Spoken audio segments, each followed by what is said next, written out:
जो काम राष्ट्रीय स्वयंसेवक संघ 100 साल में नहीं कर पाया भारत देश और इसकी जनता के लिए, वह काम 8 साल में सैनिक गर्जना समाचार पत्र की 200 लोगों की टीम ने कर दिखाया। पूर्व प्रधानमंत्री अटल बिहारी वाजपेयी की सरकार और अब प्रधानमंत्री मोदी की सरकार को मिलाकर लगभग 16 वर्ष हो चुके हैं।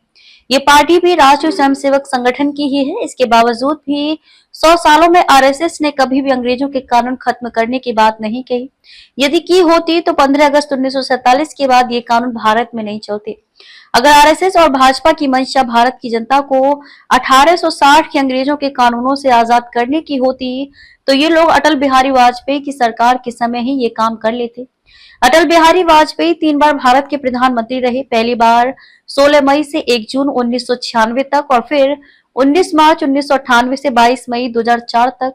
पूरे 6 साल से ज्यादा भारतीय जनता पार्टी की सरकार 1998 के बाद से रही।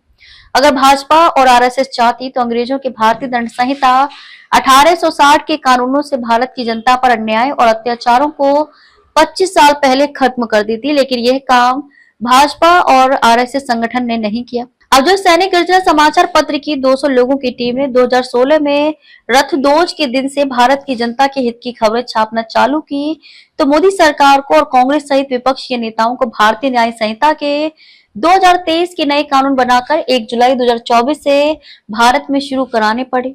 जब 2016 में अखबार में खबरें छापने की शुरुआत हुई तो सबसे पहले मध्य प्रदेश के पूर्व मुख्यमंत्री शिवराज की भाजपा सरकार के ही पूर्व गृह मंत्री और वर्तमान खुरई विधायक भूपेंद्र और उनके मीडिया कार्यालय का नौकर विजेंद्र सहित अन्य लोगों को बुरा लगा और उन सब ने मिलकर अपने गृह मंत्री के पावर और पद का दुरुपयोग कर हमारे प्रधान संपादक महेश कोरी को 3 महीने के लिए जेल भेज दिया। भाजपा सरकार के पूर्व गृह मंत्री भूपेंद्र उस समय 2018 में पूर्व मुख्यमंत्री शिवराज सरकार के कार्यकाल में मध्य प्रदेश के गृह मंत्री थे।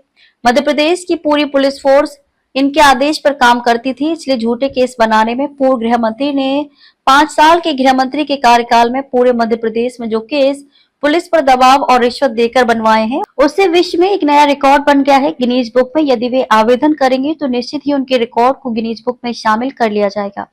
पूर्व गृह मंत्री भूपेंद्र और उनके मीडिया कार्यालय के नौकर विजेंद्र सहित उनकी टीम का यह कहना था कि किसी भी निर्दोष को पुलिस से 1860 के अंग्रेजों के कानून में फंसाकर जेल भेज दो, फिर वह शिकायत करेगा कहां। ज्यादा से ज्यादा मुख्यमंत्री या प्रधानमंत्री, सब जगह भाजपा का शासन है तो कोई कुछ नहीं कर लेगा। अगर कोई न्यायालय में जाएगा तो वकील को डरा धमकाकर रिश्वत देकर या न्यायाधीश को डरा धमकाकर रिश्वत देकर केस खारिज करा लेंगे। इस पूर्व गृह मंत्री भूपेंद्र और इसके नौकर विजेंद्र सहित इनकी टीम सत्ता और पैसे के मद में चूर मध्य प्रदेश के किसी व्यक्ति को भारत की जनता के हित का काम नहीं करने देना चाहती थी। हर साम दाम दंड भेद हर प्रकार से रोकती थी, इसलिए जो भी व्यक्ति आगे बढ़ता दिखता था उसे अंग्रेजों के 1860 के कानूनों में पुलिस से झूठे केसों में उलझाकर जेल भेज देते थे, ताकि वह व्यक्ति रावण जैसी ताकत दिखने के कारण पूर्व गृह मंत्री भूपेंद्र और उनकी टीम को गुलामी स्वीकार कर ले। सैकड़ों लोगों की हत्याएं व्यापक घोटालों सहित अन्य मामलों में कर ही चुकी है ये लोग। इसी तरह भारत की जनता के खिलाफ आरएसएस अंग्रेजों के लिए, फिर कांग्रेस के लिए, फिर भाजपा के लिए क्रमशः 1925 से काम करती आ रही है।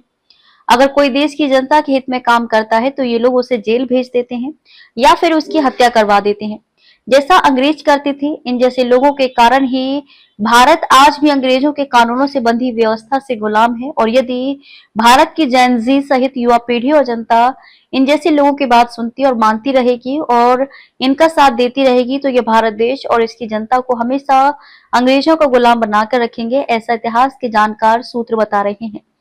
खबर को शेयर फॉरवर्ड कर पूरे विश्व में पहुंचाकर विश्व गुरु भारत में सहयोगी बनकर बिना वर्दी के सैनिकों की तरह आप भी अपना कर्तव्य निभाइए।